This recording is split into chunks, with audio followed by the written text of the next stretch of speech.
নমস্কাৰ প্ৰিয় বন্ধু বান্ধৱীসকল স্বাগতম জনাইছোঁ এটা নতুন ভিডিঅ'লৈ তথা আমাৰ ইউটিউব চেনেললৈ য'ত আমি সদায় কিছুমান বাস্তু তথা ৰাশিফলৰ মন্দিৰৰ ভিডিঅ' আলোচনা কৰোঁ বলক তেন্তে যদি জানি লওঁ 29 এপ্ৰিল তাৰিখে কোনকেইটা ৰাশিৰ ভাগ্য খুলিব গৈ আছে আৰু তেওঁলোকৰ ভাগ্য ফলনো কেনেকুৱা হ'ব আৰু তাৰ লগতে অনুৰোধ জনাই থওঁ যে আমাৰ চেনেলটো ভিডিঅ'বোৰ যদি ভাল লাগে লাইক কমেণ্ট শ্বেয়াৰ কৰাৰ লগতে সদায় যদি ভিডিঅ' বলে আমাৰ চেনেলটো ছাবস্ক্ৰাইব কৰি দিব আহক এতিয়া মূল কথালৈ আমি আগবাঢ়ি যাওঁ বন্ধুবান্ধৱীসকল কেইটামান ৰাশিৰ বিশেষ ধৰণৰ ভাগ্য উদয় হ'বলৈ গৈ আছে তেওঁলোকৰ ভাগ্য আচৰিত ধৰণে সুপ্ৰসন্ন হ'ব যাৰ বাবে তেওঁলোকে জীৱনত আগবাঢ়ি যাব পাৰিব মনৰ ইচ্ছা পূৰণ হ'ব দিশে উন্নতি কৰিব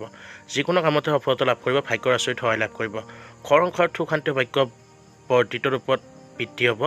লগতে সদস্যৰ মাজত মিলাপ্ৰীতি ভাৱ বাঢ়িব সামাজিক মান সন্মান প্ৰতিষ্ঠা বৃদ্ধি পাব আৰু জীৱনসংগীৰ লগত সম্পৰ্ক মধুৰ হ'ব দাম্পত্য প্ৰেম প্ৰণয় স্বাস্থ্য আদি উন্নত হ'ব আৰ্থিক অৱস্থা বেয়া নহয় শিক্ষা দীক্ষাৰ ক্ষেত্ৰত কেৰিয়াৰৰ ক্ষেত্ৰত শিক্ষাৰ্থীসকলৰ শুভ হ'ব চাকৰি ব্যৱসায় আদিও উন্নত কৰিব মুঠতে চাবলৈ গ'লে এওঁলোকে দিশে উন্নতি কৰা দেখা যাব এই বিশেষভাৱে উন্নতি লাভ কৰা প্ৰধান ৰাশিকেইটা হৈছে মেষ বৃষ মিথুন কৰ্কট আৰু মীন ৰাশি বন্ধুবান্ধৱীসকলকেইটা হৈছে 29 এপ্ৰিলৰ আটাইতকৈ ভাগ্যৰ ৰাশি যদি ভিডিঅ'টো ভাল লাগিল লাইক কমেণ্ট শ্বেয়াৰ কৰাৰ লগতে সদায় যদি ভিডিঅ' বলে আমাৰ চেনেলটো ছাবস্ক্ৰাইব কৰি দিব আৰু তলত কমেণ্টটোত গৈ হৰ হৰ মহাদেৱ কমেণ্ট কৰিব নাপাহৰিব ধন্যবাদ।